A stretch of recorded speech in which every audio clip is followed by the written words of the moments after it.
नमस्कार।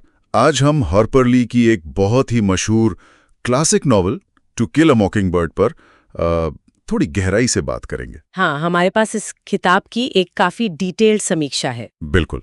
और इस समीक्षा के जरिए हम समझने की कोशिश करेंगे कि इस नॉवल का जो मेन मैसेज है और ये आज भी इतनी रेलेवेंट क्यों है, इसका क्या महत्व है। तो समीक्षा में इसकी जो बेसिक जानकारी है, कहानी है, कैरेक्टर्स हैं, थीम्स हैं, उन सब पर बात की गई है। हाँ, जैसे ये किताब आई तो 1960 में थी, पर कहानी हमें ले जाती है 1930s के अमेरिकी साउथ में।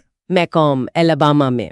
और इसे पुलित्जर प्राइज भी मिला, जो मतलब बहुत बड़ा सम्मान है लिटरेचर में। सही कहा।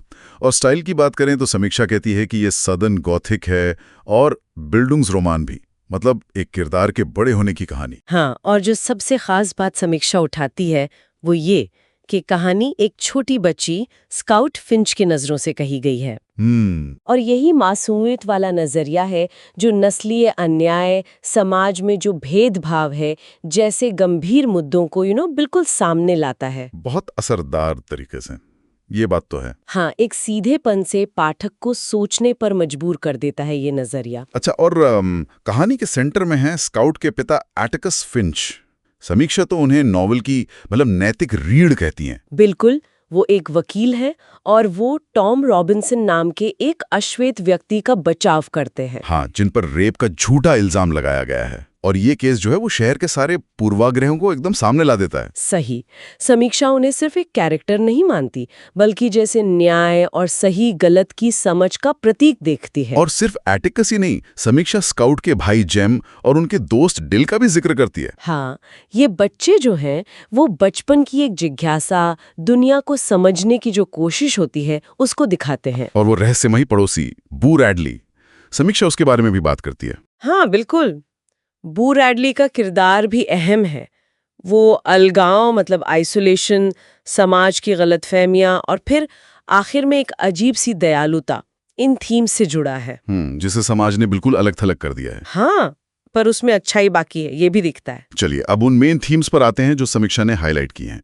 पहला तो जाहिर है नस्ली अन्याय। हाँ, रेशियल इनजस्टिस। समीक्षा बताती है कि टॉम रॉबिन्सन का जो मुकदमा है वो कैसे दिखाता है कि उस वक्त साउथ में नस्लवाद कितना गहरा था और इंसाफ में भी कैसा भेदभाव था।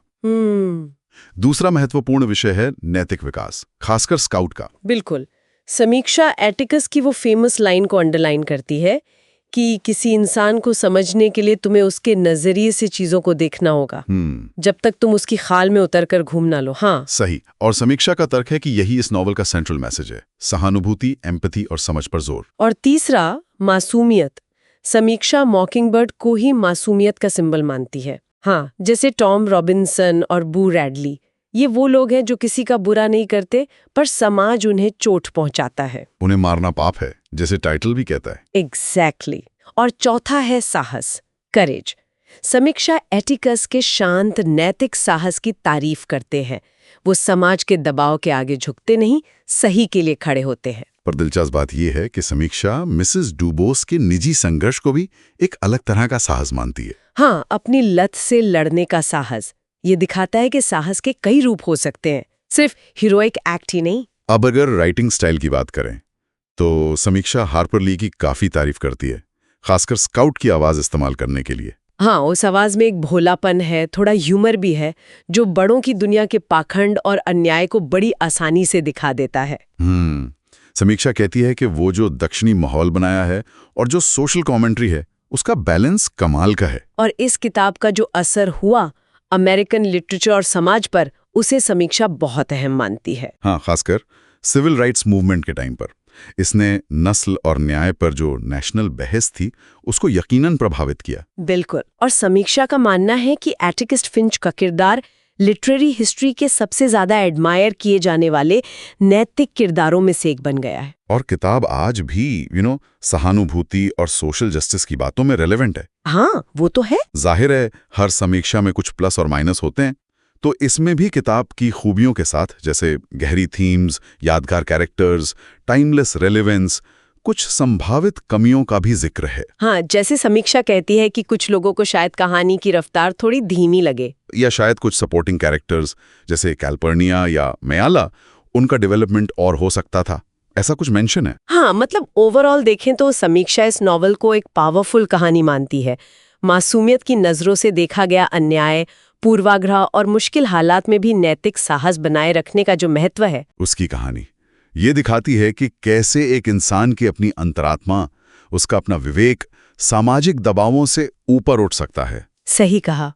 और अंत में एक सवाल, जो समीक्षा के एक पॉइंट से ही निकला है। समीक्षा में कहा गया कि ये किताब जो है वो जटिल सामाजिक समस्याओं के समाधान में थोड़ी आइडियलिस्टिक, मतलब आदर्शवादी लग सकती है। तो सोचने वाली बात यह है, जब कोई कहानी हमें एक क्लियर मॉरल डायरेक्शन तो देती है, लेकिन जो समाज में गहरी जड़ें जमाए हुए पूर्वाग्रह हैं, उन पर जीत दिखाने में थोड़ी आदर्शवादी मानी जाती है, तो इसका क्या मतलब है?